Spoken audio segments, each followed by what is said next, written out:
Plus, brother, I as you think, said, no, you're trying to unite. You're trying to unite people, and really, this is how people are taking it. The opposition is trying to unite. But you talk about a united opposition, or you're talking about a coalition. That's always an ambitious proposition in Philippine politics. My question is, how do you define the entire universe of opposition at this point? Is it built around the Liberal Party, or is it literally anybody who's not going to run under the administration slate? How wide, how deep, how big is the ambition for a united opposition? Well, essentially, our chair, Justice Carpio, defined the democratic forces as those who support the Philippine Constitution. And part of the Philippine Constitution says the West Philippine Sea is ours.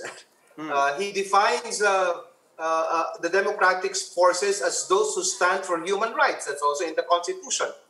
Alam mo, Ruby, wala namang nagbago. Ang nagbago, yung interpretation, wrong interpretation of this Constitution.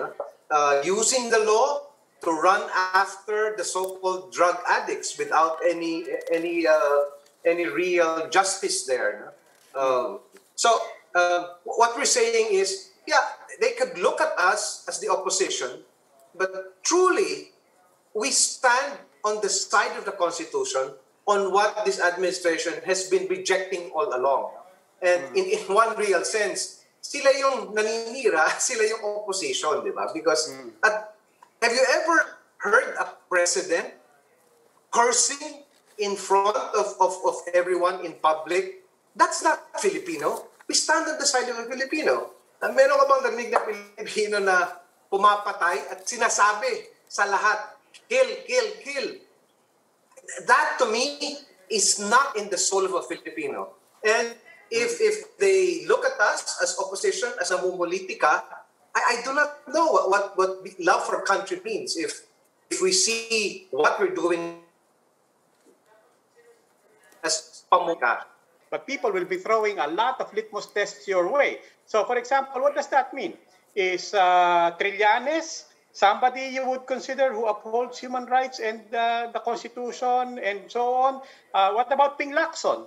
Does he count as somebody who respects human rights and so on? So you'll be confronted with a lot of these litmus tests. Let me try those tests on you. Ping Lacson, Trillanes, Grace Po, everybody who we presume right now is not part of the Duterte administration. Of course, Leni Robredo, I presume that's a starting point for you. But what about all of and Nancy? What about all of these other people? Can I start that by saying, Robin, we start number one, litmus test, Constitution, rule of law, basic example in detail, EJK. Where does let's say Trillanes stand with EJK? Where does Lacson stand with EJK?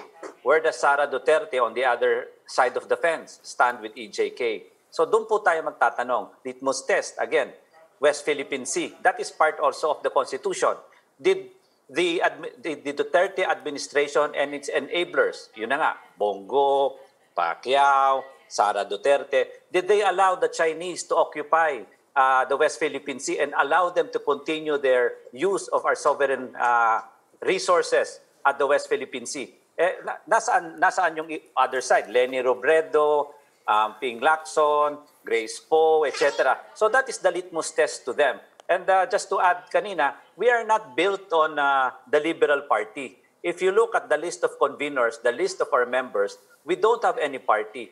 Brother Armin is not a card-bearing member of any party. Myself, I am not a card-bearing member of any party, nor any of the convenors. That's why we are built not on a singular party. We are inclusive and we invite all parties. We are built on the ideals of good governance, rule of law, and the respect of the Constitution and the sanctity of the Filipino people and of our country. Well, Attorney, but realistically, can you really bring these people together, knowing as how many of them will probably be belonging to either, well, NGOs who are also political in nature, really, and other political affiliations. And, you know, in our last interview here with VP Robredo, she herself admitted na decimated na, no? ang opposition. So are we seeing this now as your effort to bring together groups that are, well, in Tagalog, nagkawatak-watak? Opo, Lucy, makikita nyo, on the left side, nandun yung Makabayan, Bayan Muna, Akbayan, Gabriela, and all those stuff, nandun sila. On the middle, nandito po kami civil society, church, religious, academe, and on the right side, nadyan pa yung Magdalo. Napagsama-sama po natin yan, the whole spectrum. And as I said, we are inviting also the candidates and their parties, Liberal Party, NPC, NUP, all these parties, PDP, para magsama-sama po tayo. And pag pinili po natin, we come and unite under one candidate, one slate for President, Vice President, and Senators. Ganun po tayo, nagsama-sama po tayo, at hopefully, come 2022, we have one slate to be But how realistic is that, really? How realistic is that, given that the differences in politics are huge? Ma'am Lucy, buo po kami. Yun nga, I mean, all of this na nakausap namin, makikita mo, kasama namin doon si Nery Colmenares, doon sa, I mean, in front, makikita nyo, nandun yung Magdalo sa harap. So napagsama namin yan. And siguro naman, doon sa mahihilig sa sports, nakita nyo si Brother Armin, kasama niya, katabi niya kanina, si Father Albert Alejo, taga Ateneo. Pati yung Lasal Ateneo, napagsama namin, hindi na nag-away sa NCAA, doon sa amin, magkasama sila. Yung chances nyo, I mean, as Lucy pointed out, 7 months na lang. At actually, within the year, mag-umpisa na yung informal campaign. And even the other side has also started actually putting together their slate. Nakikita natin yung PDP laban, tatawag na, ganyan-ganyan. Yung chances nyo, what are your predictions for your chances, considering the performance in particular noong nakaraang election ng opposition? The performance of the Ocho Derecho, sabi, that doesn't bother us because we are not liberal, we are not Ocho Derecho. What we have, we are going to present to the Filipino people not the most winnable candidate. We are not basing it on who is popular, but we will base it on who is the most capable candidate. We will make the capable candidate winnable. When we are together, we can do it as one.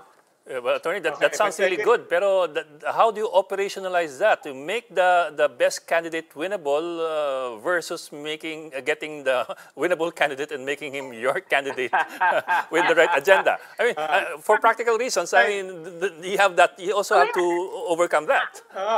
I mean, with all due respect, wasn't that the same proposition of Ocho Derecho? Well, I don't know. I was not part of Ocho Derecho. As I said, I'm not liberal. I'm not even a card-bearing member of any political party, nor was I part of Ocho Derecho. All I'm saying is, ang gusto natin ipresenta sa taong bayan ay yung tamang capable. Hindi lang yung may qualification. Kasi yung qualification nasa Constitution yan. Read or write lang yan. Philippine citizen, etc. Ang gusto natin yung capable. Alam mo ba yung pwesto na tinatakbuhan mo? Kaya mo bang patakbuhin yung gobyerno natin, yung bayan natin, sa posisyon na tinatakbuhan mo? At alam mo ba yung consequences na ginagawa mo once you come into office? Yan po ang mga kasama natin. At nandun na po yung sinasabi nga natin na democratic forces, we will stand by their track record. We will look at what did they say on EJK? What did they say on the West Philippine Sea? What did they say on the rule of law? So these things will all be checked, will all be looked into, their background, and we will present. And that's why we have these months to do the search and present to the Filipino people.